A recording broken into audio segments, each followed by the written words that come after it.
This is one of the pieces I made in art. It is spray paint planets. I made this last year. This is the Earth, this is the Moon, and then this is just the vast void that is space, and some stars and stuff, which I really like it. Okay, so this is another piece I did. I really like this. This is an acrylic pour piece where you like make your paints like liquid, and you just pour them onto the canvas, and then you just tilt them. And this is just what I did. I really like acrylic pour pieces because they can like make really cool things like this and other things that I will show later. And then it's also double-sided, which I also like about that. I was just gonna like paint the backside like a plain color, and then I just kind of like went to what just felt natural to me, so that's how that occurred. This one is the River of Creativity, also known as Art's River, and then this one is the Night of a Thousand Stars.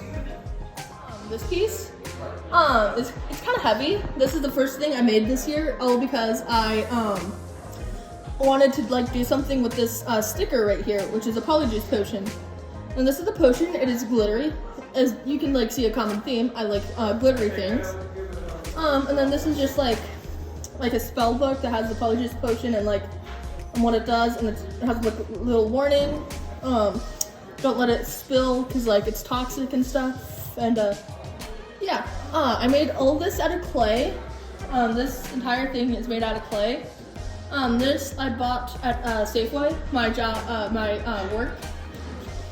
And then I got this sticker 2 years ago during my sophomore year from my English teacher. So yeah, that's how I got the sticker. And if I didn't get this sticker, then this piece probably would not exist. Yo soy Senora Youngman. I'm a Spanish 2, 3, and 4 teacher at Pendleton High School. I've had the privilege of knowing Andrea for 3 years now. She's a student who has overcome some very difficult things in her past to be a successful student this year. I've met her through Young Life, giving her rides every Monday night, and gotten to know what kind of student she is and person she is. She's one of the nicest people I know, and she's learned skills to study well and to do well academically, more so than some of the students who I have in regular classes. Andrea has made me proud and made Pendleton High School proud. Hello, this is Lon Thornburg. I am the Transition Network Facilitator for Eastern Oregon Region 8, and I've been going around our region and taking videos, and today I get to be the lucky one to interview Andrea. So Andrea, could you introduce yourself? Hello, I'm Andrea. I like lots of things like acting, art, Spanish, learning different languages like German on Duolingo. I also, outside of school, I like watching anime. I also like drawing anime.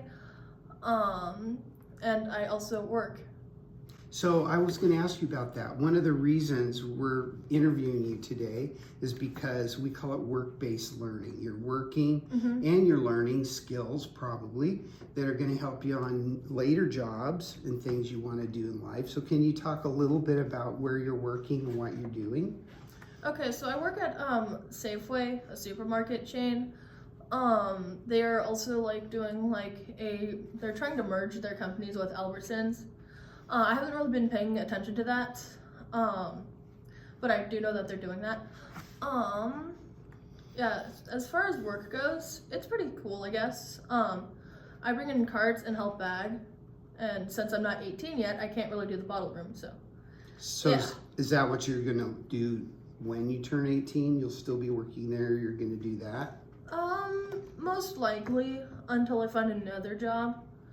So are there some skills that you're learning there that name maybe 2 things that will help you in another job that you're learning at that job?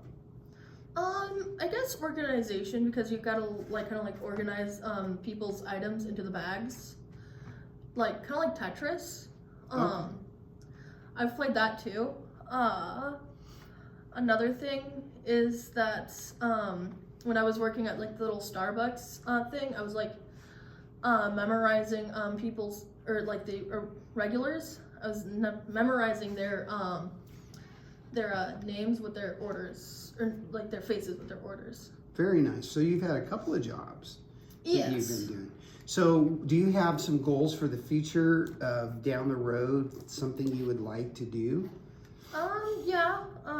I would like to go to college. If I can't do that, then I guess I work. Okay. I was curious around what kinds of things, you mentioned you'd been doing some CTE classes here. Mm-hmm. What are those that you've been in? The CTE classes that I've been in was art. I did multimedia art 1 and 2. And then I also did advanced studio art, and then advanced studio art. Those are the art things that I've been doing. For another class, I've been doing foods 1 and 2. Those, and then last year I was supposed to have foods 3, but my schedule got too full, so now I have foods 3 right now. It's a fun class. Yeah. Good. Well, you would like to know probably that we're interviewing 2 students from this high school. Mm-hmm. One is Paige down in the art. She does crochet things. Oh yeah, I know her. Yeah.